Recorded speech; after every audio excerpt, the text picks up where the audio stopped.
इस वीडियो में हम सीखेंगे कि हम किस तरह से माइक्रोसॉफ्ट एक्सेल में वी लुकअप और एच लुकअप फार्मूला का यूज़ कर सकते हैं। यहाँ पर मैं पहले आपको दिखा देता हूँ कि इसका यूज़ क्या है। फॉर एग्ज़ाम्पल आप यहाँ पर देखेंगे मेरे पास यहाँ पर एक रिज़ल्ट शीट है और उसके बाद यहाँ पर मैं जिस भी स्टूडेंट का नेम यहाँ से सिलेक्ट करता हूँ तो उसके टोटल मार्क्स और ग्रेड यहाँ पर आ जाता है। तो यहाँ पर अगर मैं स्टूडेंट चेंज करूँगा, स्टूडेंट नंबर 4 करता हूँ, तो आप देखेंगे उसके टोटल मार्क्स और जो ग्रेड हैं वो यहाँ पर अलहदा से मुझे यहाँ पर मैं सर्च कर सकता हूँ। ठीक है, तो इस तरह से आप वी लुकअप और एच लुकअप का इस्तेमाल कर सकते हैं। आप यहाँ पर बाकी चीज़ें भी जो चाहें यहाँ से इंग्लिश, उर्दू, मैथ, इस्लामियात या किसी भी चीज़ के अलहदा से भी मार्क्स कैलकुलेट कर सकते हैं। हर चीज़ आप यहाँ से फाइंड कर सकते हैं। तो ये सिंपल सिर्फ आपको कॉन्सेप्ट समझाने के लिए मैंने इसको छोटा सा रखा है। तो इसके बाद हम क्या करते हैं, हम सबको यहाँ से मैं रिमूव कर लेता हूँ। तो मैं यहाँ से क्लियर ऑल कर देता हूँ और इनको भी मैं डिलीट कर देता हूँ। तब मैं आपको दोबारा से सब कुछ करके दिखाता हूँ। तो सबसे पहले हमें चाहिए कि यहाँ पर एक लिस्ट आ जाए इनकी, ताकि हमें बार बार टाइप ना करना पड़े। तो हम यहाँ पर क्लिक करेंगे और डाटा टैब में आकर डाटा वैलिडेशन के ऊपर क्लिक करेंगे और यहाँ से हम लिस्ट के ऊपर क्लिक करेंगे और सोर्स में हम इस लिस्ट को सेलेक्ट कर लेंगे कि इस लिस्ट में जितने भी स्टूडेंट होंगे उन सब के नाम यहाँ पर आ जाएंगे। तो आप देखेंगे यहाँ पर मैं क्लिक करूँगा तो यहाँ पर पूरी लिस्ट यहाँ पर आ जाएगी। और उसके बाद अब हम यहाँ पर वी लुकअप का फॉर्मूला इस्तेमाल करते हैं।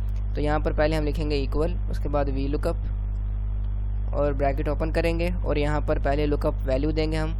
तो लुकअप वैल्यू जो है वो ये वाला सेल होगा, ठीक है, क्योंकि इस जो स्टूडेंट यहाँ पर हमने लिखा होगा उसकी हमने बाकी चीज़ें फाइंड करनी है। तो लुकअप वैल्यू हमने लिख दी और उसके बाद टेबल एरे। तो टेबल जो हमने सेलेक्ट करना है वो इस तरह से सिलेक्ट करना है, ये आपने गलती नहीं करनी कि हमने यहाँ से नहीं सिलेक्ट करना, यानी कि पहला कॉलम सारा टेबल नहीं सिलेक्ट करना, हमने वहाँ से शुरू करना है जहाँ से हमारा जो लुकअप वैल्यू है वो है।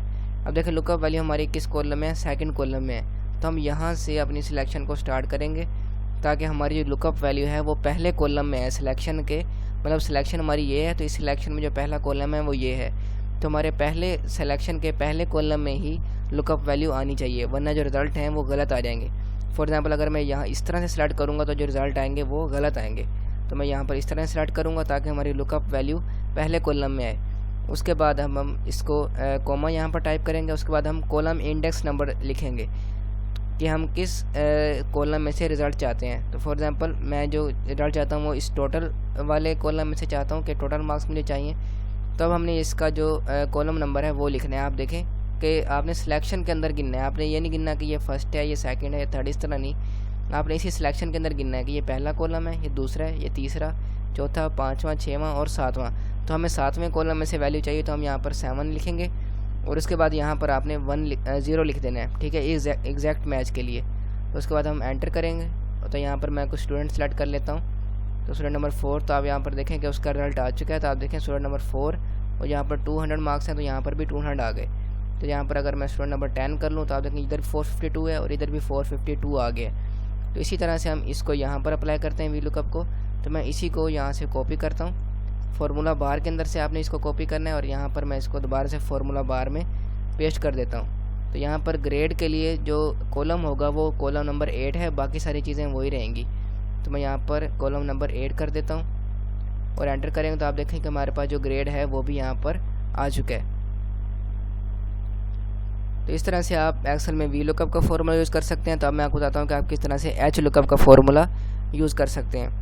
तो यहाँ पर एच लुकअप फार्मूला के लिए यहाँ पर कुछ इस तरह का डाटा मैंने ले लिया है और इसमें मैं चाहता हूँ कि अगर मैं नेम लिखूँ तो बाकी ये सारी चीज़ें मेरे पास यहाँ पर आनी चाहिए। तो यहाँ पर भी हम वैसे ही डाटा वैलिडेशन में जाके पहले एक लिस्ट क्रिएट कर लेते हैं। लिस्ट के ऊपर क्लिक करेंगे और यहाँ से हम इस लिस्ट को सिलेक्ट कर लेंगे। उसके बाद ओके करेंगे तो हमारी जो लिस्ट है वो क्रिएट हो चुकी है। तो हम यहाँ पर पहले टोटल मार्क्स के लिए एच लुकअप अप्लाई करेंगे। तो हम यहाँ पर लिखेंगे इक्वल एच लुकअप और उसके बाद ब्रैकेट ओपन करेंगे और लुकअप वैल्यू में हम ये स्टूडेंट नेम दे देंगे। और उसके बाद टेबल एरे में इस एच लुकअप में भी वही चीज़ है कि आपने लुकअप वैल्यू वाली रो को फर्स्ट पे रखना है, ठीक है। तो यहीं से हम इसको सेलेक्ट करेंगे स्टार्ट। तो हमने यहाँ पर इस तरह से इसको सेलेक्ट कर लिया और उसके बाद हमने रो का नंबर लिखना है। तो देखें ये पहली रो, दूसरी, तीसरी, चौथी, 5वीं, 6वीं और 7वीं। तो 7वीं रो है तो हम यहाँ पर 7 लिखेंगे और उसके बाद यहाँ पर हमने 0 लिख देना है और एंटर करेंगे। तो आप देखें यहाँ पर हम कोई स्टूडेंट सेलेक्ट कर लेते हैं, स्टूडेंट नंबर 4। तो यहाँ पर हमारे पास रिजल्ट आ चुका है। तो यहाँ पर ग्रेड चाहिए तो इसको हम यहाँ से फार्मूला बार में से कॉपी करेंगे एंटर करेंगे और यहाँ पर हम दोबारा से उसको पेस्ट कर देंगे और 7 की जगह 8 कर देंगे। तो यहाँ पर हमारे पास जो ग्रेड है वो भी कैलकुलेट हो जाएगा। तो यहाँ से अगर मैं स्टूडेंट चेंज करूँगा तो फिर जो रिज़ल्ट है वो भी चेंज हो जाएगा। तो इस तरह से आप माइक्रोसॉफ्ट एक्सेल में वी लुकअप और एच लुकअप फार्मूला का यूज़ कर सकते हैं। इस तरह की मज़ीद वीडियोज़ के लिए आप इस चैनल को सब्सक्राइब कर सकते हैं। I will see you in the next video.